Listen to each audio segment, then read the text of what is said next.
선생님 친구 유라를 봤는데 너무 예뻐서 아 유라 엥? 오! 라고 했던 거 여러분 친구들 잊지 말고 가져갔으면 좋겠습니다.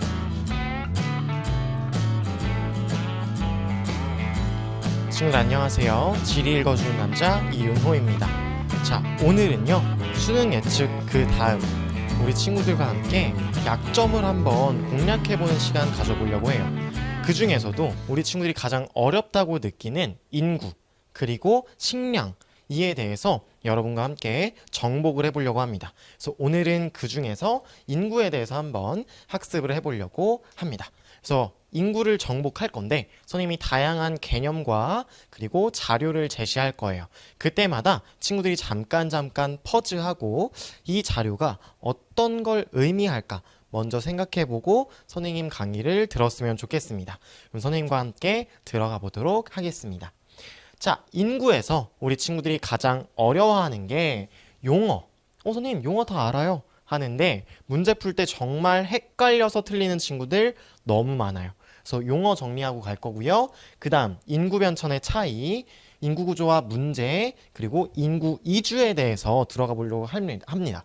그래서 인구 용어에 관해서는 전체 인구 증가율, 그리고 중위 연령, 성비에 대해서 볼 거고요.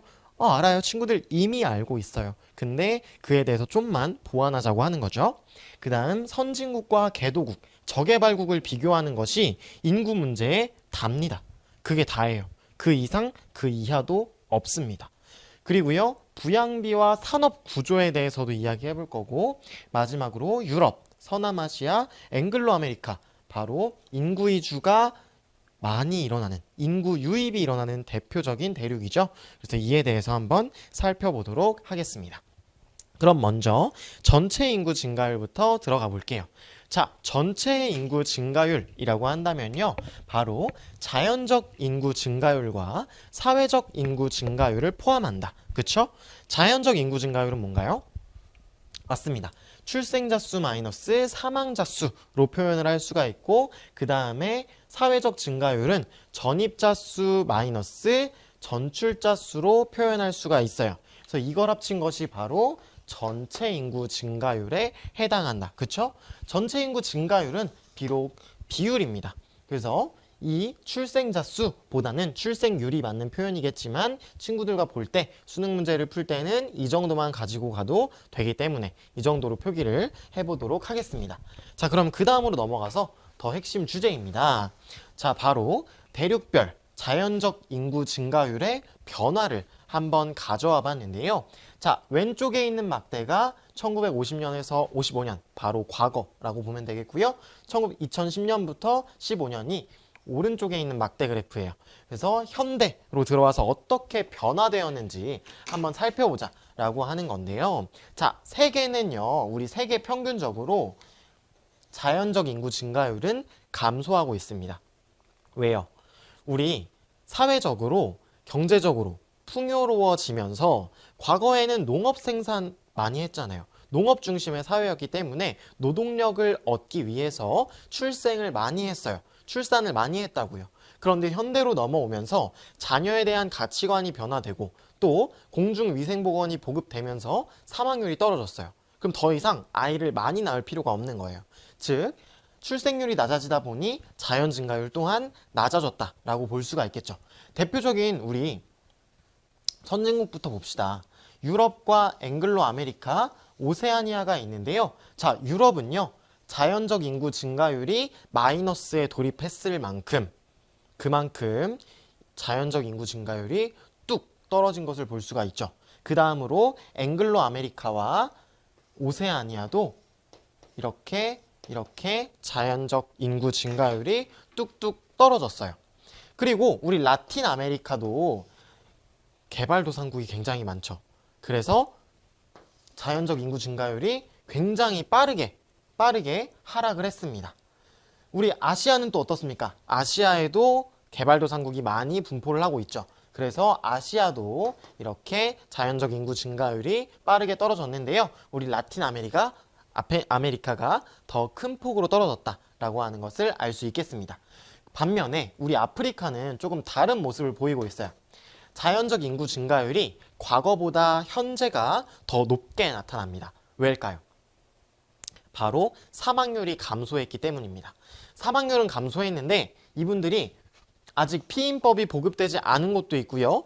또 다양하게 노동력을 필요하기 때문에 이렇게 자연적 인구 증가율이 높게 나타나고 있는 모습이에요. 그래서 우리 개발도상국이 많거나 저개발국이 있는 이곳들은요. 자연적 인구 증가율이 떨어진 지 얼마 안 되거나 혹은 빠르게 떨어진 거 확인해 볼 수가 있겠고요. 그 다음 아프리카는 자연적 인구 증가율이 되려 올랐다라고 하는 거 확인해 볼 수가 있겠고, 우리 선진국이 많은 유럽과 앵글로 아메리카, 오세아니아는요. 자, 과거부터 낮았고 현재에는 거의 0으로 수렴하려고 하는 그러한 모습을 보이고 있습니다. 논외로 우리 오세아니아에서는 인구를 치지 않죠. 우리 인구 파트에서는 오세아니아 보지 않습니다. 자, 그 다음 인구 증가율을 보도록 할 텐데 자연 인구 증가율, 전체 인구 증가율이 나왔어요. 그럼 여러분, 전체 인구 증가율 뭐라고요? 그렇죠. 자연 증가율과 사회적 증가율입니다. 그럼 우리 친구들은 이 그래프를 보고 나서 전체 인구 증가율 알 수 있고요. 자연 인구 증가율 볼 수 있고요. 사회적 인구 증가율 충분히 도출해낼 수가 있죠. 그쵸? 자, 그럼 보도록 하겠습니다. 지금 그래프는요. A는 프랑스, B는 미국, C는 나이지리아인데 우리 친구들이 굉장히 어렵게 풀더라고요. 오답률이 가장 높았던 문제입니다. 근데 친구들 여기 보면 프랑스, 그리고 미국, 나이지리아, 대륙으로 한번 환산해 보세요. 자, 프랑스 어디예요? 유럽이죠. 그쵸? 그 다음 미국은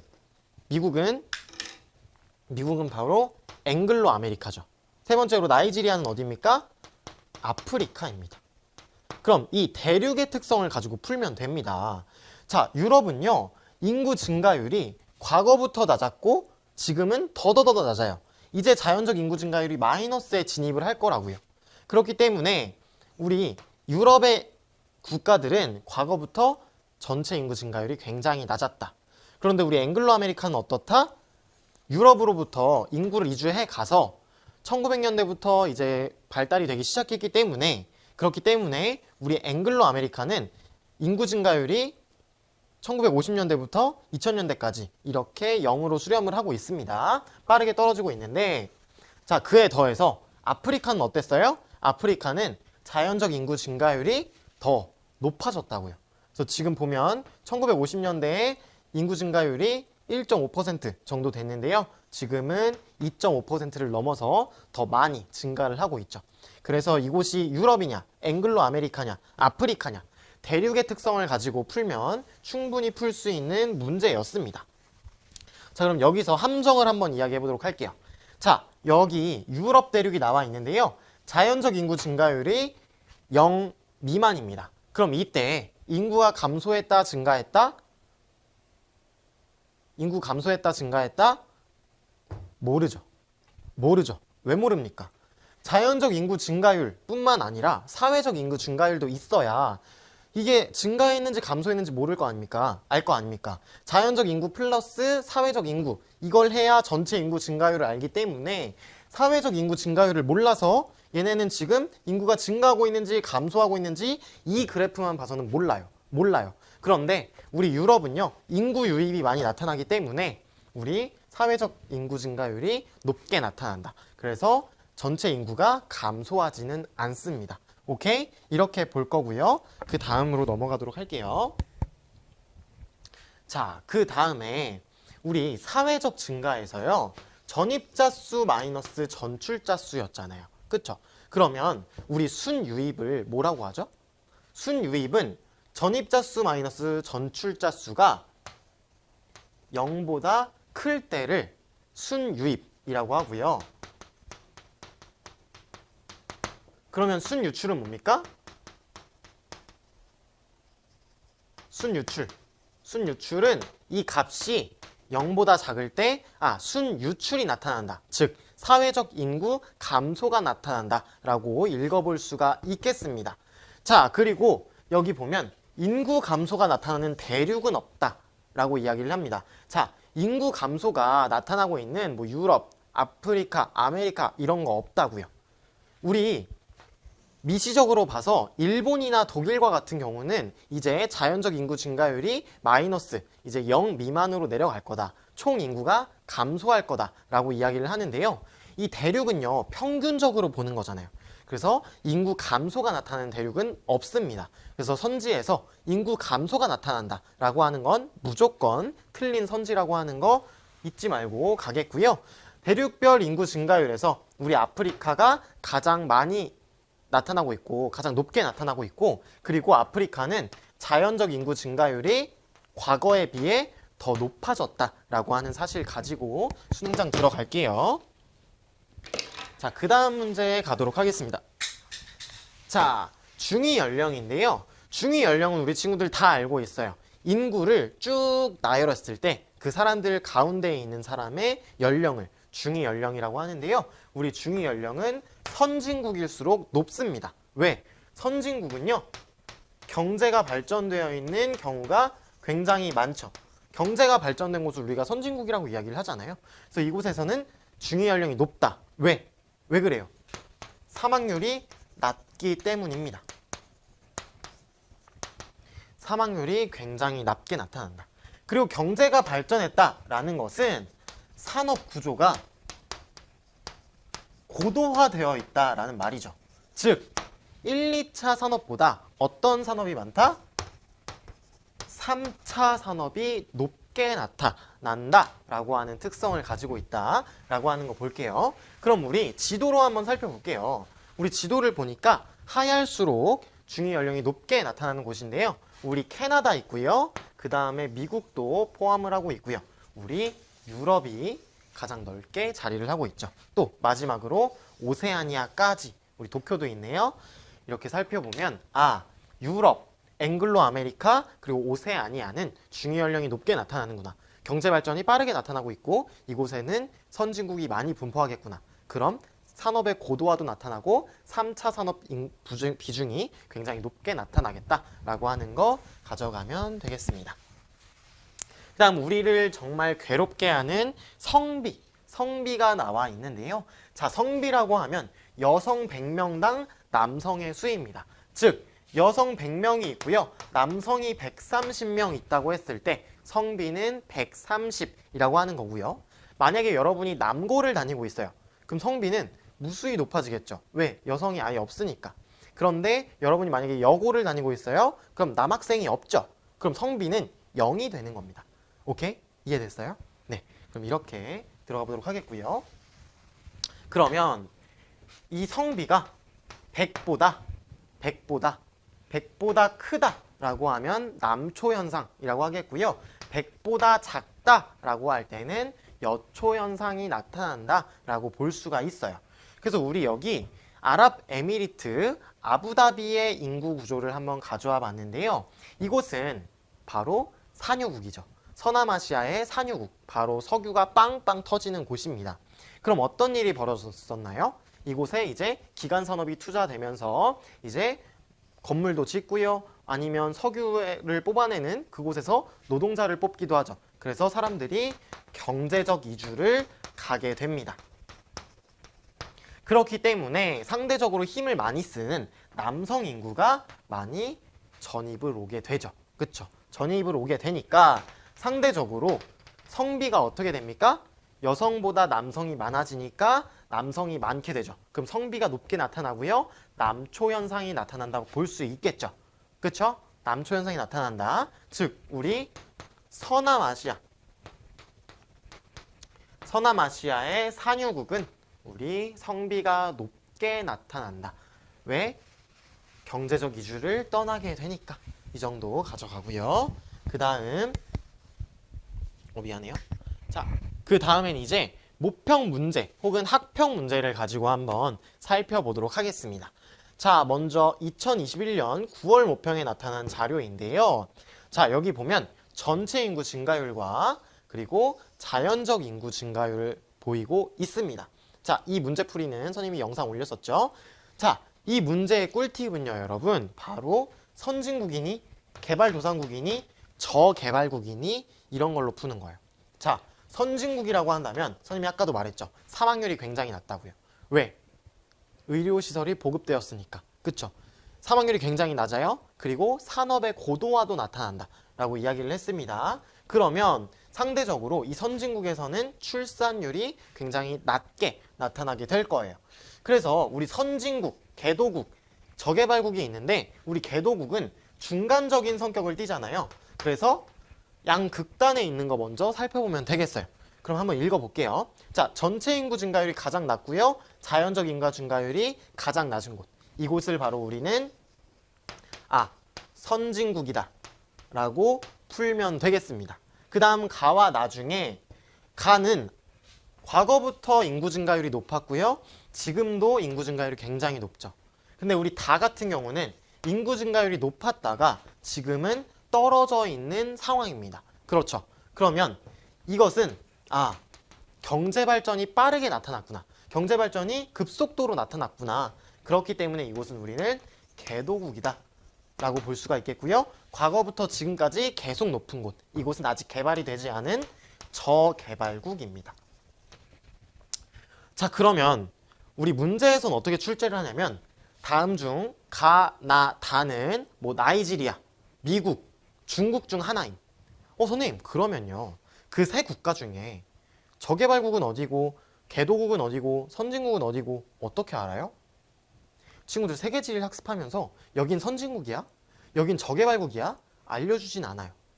근데 친구들이 특성으로 학습을 하죠. 우리 미국과 같은 경우는 전 세계에서 굉장히 잘 사는 국가죠. 이 세계의 패권국이라는 거예요. 그만큼 선진국일 확률이 높고 우리 아시아나 라틴 아메리카는 개발도상국일 확률이 굉장히 높습니다. 그리고 마지막으로 우리 아프리카에 있는 곳은 아직 개발이 덜 된 국가가 더 많죠.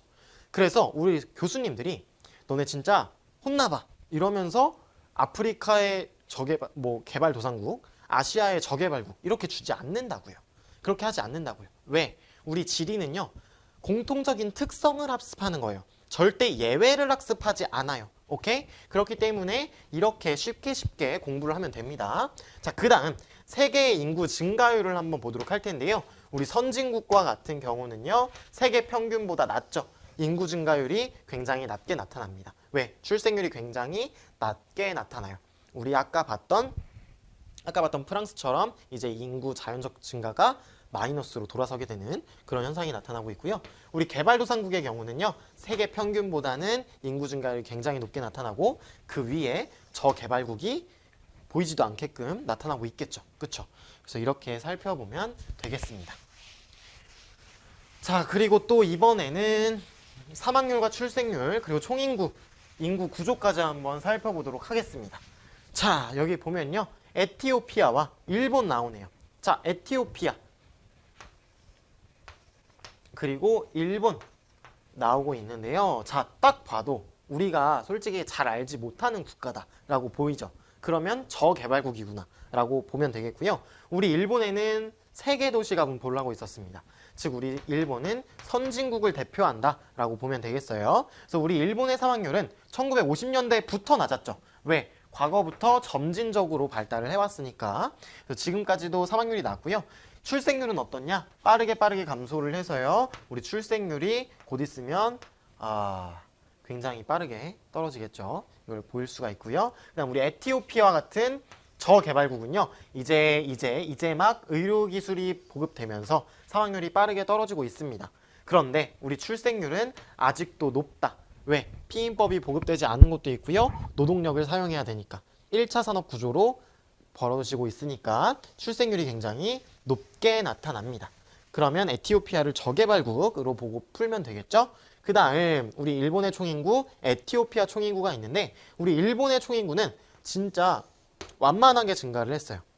근데 우리 에티오피아 같은 경우는 이렇게 총인구가 급속도로 상승하는 것을 가파르게 상승하는 것을 볼 수가 있습니다. 다음 마지막으로 인구 구조를 볼게요. 우리 친구들이 평소에 보는 피라미드 그냥 이걸로 대칭을 해서 보면 되는 거죠. 자, 에티오피아 거 한번 그려보면 이런 모습으로 나타나겠고요.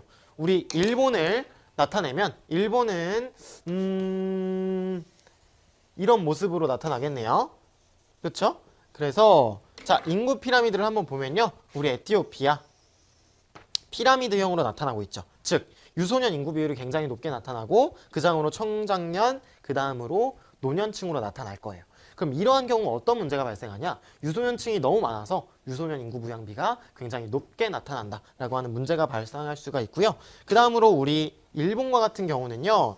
지금 봤을 때 유소년층 인구 비중이 굉장히 낮게 나타나고 있습니다. 즉 저출산 문제가 나타나고 있고요. 그 위에 노년층 인구 비중이 굉장히 높게 나타나죠. 그래서 고령화 문제가 나타나겠구나. 고령화 문제가 나타나겠구나 라고 하는 거 가지고 가면 되겠습니다.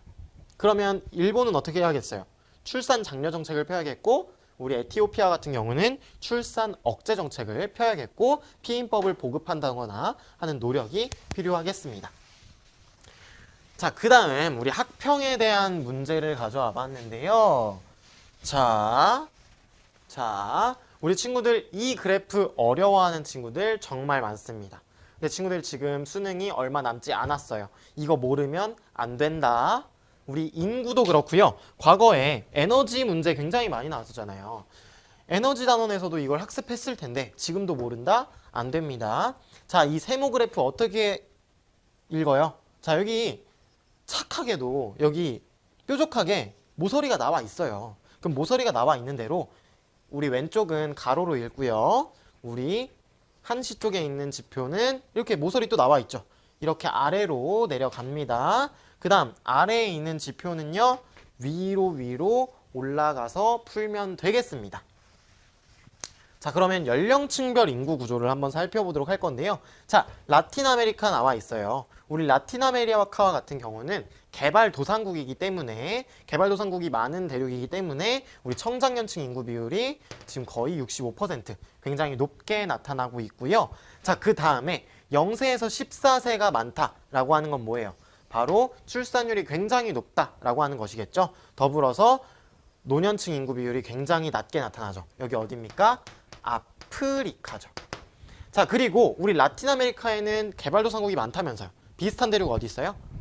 그렇죠. 바로 아시아입니다. 그러면 라틴 아메리카 바로 옆에 있는 이 D가 아시아겠구나 라고 하는 거 알 수가 있겠고요. 유럽과 앵글로 아메리카가 남았는데요. 자, 유럽과 앵글로 아메리카는 어떻게 판단을 할까? 굉장히 비슷하잖아요.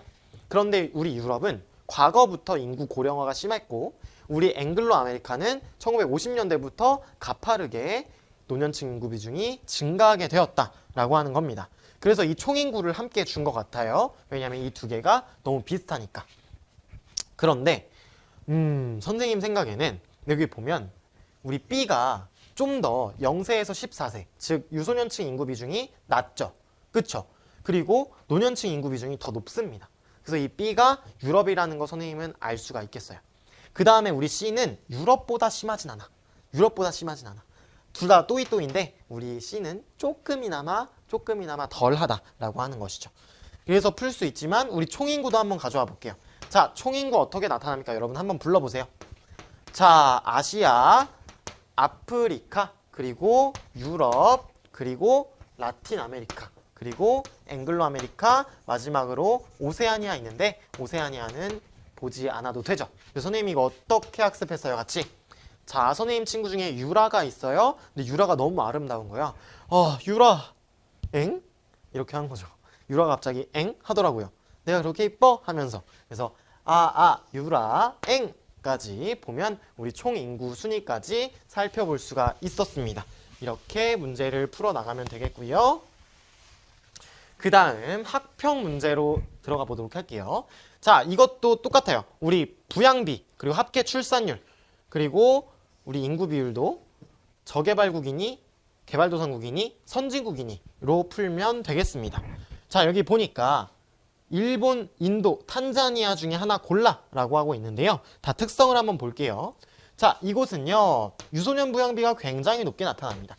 그리고 합계 출산율도 높게 나타나죠. 그럼 이곳은 저개발국이구나 라고 하는 거 알 수 있겠고요. 우리 가는 아프리카구나 라고 하는 거 알 수가 있겠고, 그리고 우리 나와 다와 같은 경우는요. 자, 어디부터 볼까요? 우리 다부터 보죠.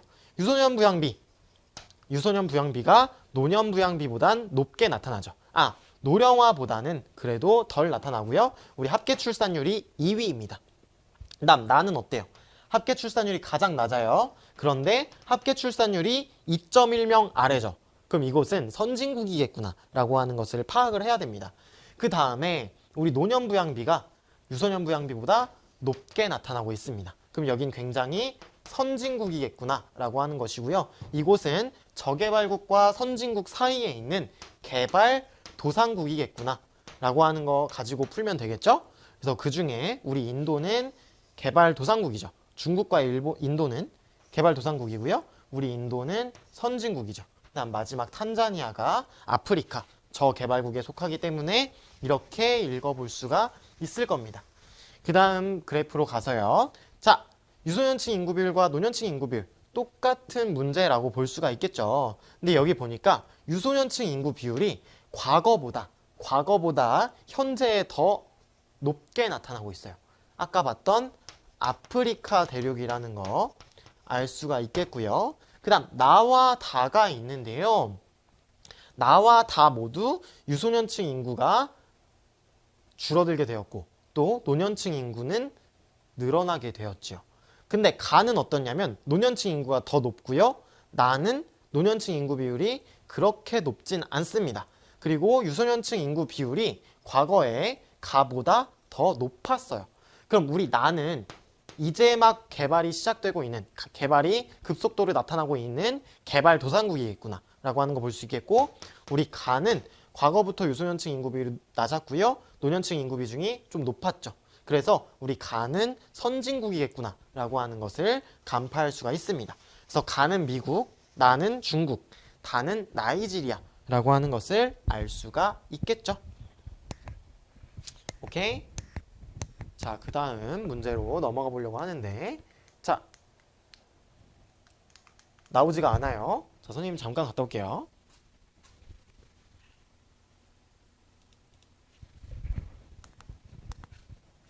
네, 들어왔습니다. 자, 그래서 이번에는요, 우리 부양비를 한번 살펴보도록 할 건데요. 자, 총부양비 한번 가보도록 하겠습니다. 자, 우리 친구들을 굉장히 괴롭혔던 그래프라면서요. 선생님은 이 그래프가 진짜 너무 쉬웠거든요. 왜 그러냐면 이 그래프에서 정답을 다 이야기해주고 있어요. 그래서 친구들이 굉장히 쉽게 풀 줄 알았는데 어렵게 풀고 있는 걸 보고 좀 마음이 아팠습니다. 그래서 한번 살펴보도록 할게요. 자, A와 B, C가 있는데요. 나머지 오세아니아, 앵글로 아메리카, 라틴 아메리카가 있네요. 그럼 아시아나 유럽, 아프리카가 있겠죠.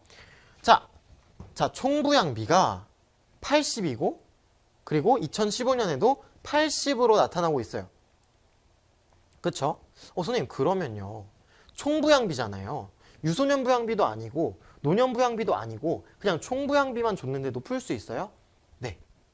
풀 수 있어요. 자, 가보죠. 우리 지금 A는요. 과거부터 지금까지 총부양비가 높게 나타나고 있어요. 근데 거의 80, 총부양비가 80이잖아요. 그럼 청장년층 인구 비중이 굉장히 적게 나타난다라고 하는 거예요. 왜? 우리 총부양비는 유소년 부양비 플러스 노년 부양비잖아요. 그러면 이것을 제외하면 청장년층 인구 비중이 나타나죠. 그쵸? 그렇기 때문에 이 A는 청장년 인구 비중이 굉장히 낮다. 왜냐하면 인구 피라미드가 세모, 유소년이 너무 많기 때문에 그런 겁니다. 그래서 우리 A는 아프리카다. 우리 친구들이 알 수 있을 텐데 선생님 이거 너무 어려운 것 같아요 라고 한다면 잠깐 A 제껴두고요. B와 C 보도록 할게요. 자, C 같은 경우는요. 친구들 지금 어떤 힌트를 얻었어야 되냐면 앵글로 아메리카와 오세아니아와 같이 지금 치수가 별로 변하지 않았어요. 과거에도 총부양비가 낮았고요. 지금도 총부양비가 그렇게 높지 않은 편입니다. 그래서 과거부터 이 인구 구조가 안정화되어 있었구나 라고 하는 것을 알 수 있었어야 돼요. 그래서 우리 C는 뭐냐? 바로 유럽이다 라고 하는 거 친구들이 알고 갔어야 되고요. 일단 우리 B는 어떠냐면요. 자, B는 총부양비가 과거에는 높았으나 지금은 총부양비가 낮아진 형태예요. 총부양비가 낮아졌다라고 하는 것은 유소년 인구 비중이 급격하게 줄어들었다라고 하는 것입니다. 그럼 이곳은 개도국이 굉장히 많이 분포하는 대륙일 건데요. 그 중에서도 우리 라틴 아메리카와 굉장히 흡사한 바로 아시아라고 볼 수가 있겠죠. 그래서 우리 유럽은 굉장히 쉽게 찾았을 거고요. 그 다음으로 아시아를 찾는 게 좀 어렵다면 아프리카를 찾았어야 돼요. 왜? 과거부터 지금까지 유소년 인구 부양비가 아니라 총 부양비가 굉장히 높게 나타났거든요. 과거부터 유소년 인구 부양비가 높았거든요. 그래서 우리 A는 아프리카라고 하는 것을 친구들이 알아가면 됩니다. 자, 그 다음 합계 출산율 변화 한번 볼게요. 자, 합계 출산율은 어떻게 변화하고 있냐면요. 자, 우리 앵글로 아메리카와 오세아니아 뭐라고 했어요? 바로 선진국의 표본이다 라고 이야기를 했습니다. 그럼 이 선진국과 비슷하게 과거부터 합계 출산율이 낮았던 대륙 어디예요? 바로 우리 다가 유럽에 해당을 하겠고요. 자, 우리 라틴 아메리카 개발도상국이 굉장히 많이 분포하는 대륙이었죠. 이와 똑같이 가는 대륙 어디 있어요? 바로 아시아가 비슷한 모습으로 갖고 있죠. 그렇기 때문에 나가 아시아고요. 우리 가는 어떻습니까? 가는 합계 출산율이 과거에 7명에 육박할 정도로 굉장히 높았어요. 근데 지금도 낮지 않아요. 5명에 육박할 정도로 합계 출산율이 굉장히 높게 나타나고 있습니다. 그래서 이곳은 바로 자연적 인구 증가율이 굉장히 높은 아프리카 대륙이라고 보고 학습을 하면 되겠습니다. 자, 우리 친구들 어렵지 않지요? 인구 구조까지 이렇게 살펴봤고요. 마지막으로 인구 이주입니다. 자, 선생님이 이 자료가 굉장히 신박해서 가져와 봤는데요. 우리 2022학년도 6월 모평 19번 문제입니다. 자, 인구 이주에 관한 문제였는데 이 인구 이주에 관한 그래프가 우리 인구 이주에서 배운 모든 내용을 포함하고 있다라고 생각을 해서 선생님이 한번 가져와 봤어요. 그래서 이걸 가지고 인구 이주를 마스터하고 혹시라도 수능에서 인구 이주가 나올 수 있다. 왜냐하면 6월 모평에 추가가 됐기 때문에. 그래서 우리 친구들이 인구 이주 한번 가져가 보도록 하겠습니다. 자, 이 문제는 정말 어렵다고 생각했겠지만 친구들 쉽게 풀 수 있는 방법 한번 소개해 보도록 할게요. 자, 우리 선생님이 항상 이야기하는 게 극단적인 거 먼저 봐라. 극단적이라는 게 뭐예요? 한눈에 봐도 그래프 수치가 높게 나타나는 거 보자라고 하는 거예요. 자, 여기 달을 보니까요. 달을 보니까 앵글로 아메리카로 59.5%나 인구 이주를 가고 있어요. 즉, 이동을 떠난다라고 하는 것이죠. 이곳으로부터 앵글로 아메리카로 출발을 하는 거잖아요. 그러면 상대적으로 앵글로 아메리카와 가까워야 되지 않겠습니까? 그쵸? 그럼 여기 보면 라틴 아메리카, 아시아, 아프리카 중 하나잖아요. 그럼 앵글로 아메리카와 가장 가까운 우리 라틴 아메리카가 다에 해당을 합니다. 근데 친구들 여기서 더 중요한 게 자, 라틴 아메리카 중에서 우리 앵글로 아메리카로 많이 가는 그런 국가 어디 있어요? 바로 멕시코 있잖아요. 우리 멕시코 어디와 국경을 접하고 있습니까? 바로 미국과 국경을 접하고 있습니다. 이 국경을 접하고 있는 이 지역, 우리 뭐였어요? 바로 마킬라도라가 있었습니다. 마킬라도라가 있기 때문에 우리 멕시코에서 미국으로 가는 비중이 굉장히 높게 나타나고요. 실제로도 우리 멕시코에서 미국으로 향하는 인구가 굉장히 높게 나타납니다. 가장 높다라고 해도 과언이 아니죠. 그래서 우리 다는 라틴 아메리카다라고 하는 거 알 수가 있겠고요. 그 다음 극단적인 거 뭐가 있어요? 우리 나는 나로 많이 가고 가는 가로 많이 간다. 그쵸? 근데 나는 가로도 가는데 가는 나로 잘 안 가요. 그쵸? 그러면 상대적으로 우리 가는 나보다 선진국일 수 있겠구나. 가가 나보다 생활 수준이 높겠구나. 경제적 수준이 높겠구나 라고 하는 거 가져가야 되고요. 더불어서 여기 유럽으로 가는 비중이 나에서 높게 나타나고 있습니다. 그러면 상대적으로 우리 유럽으로 가는 인구 비중이 굉장히 높은 대륙 뭐가 있어요?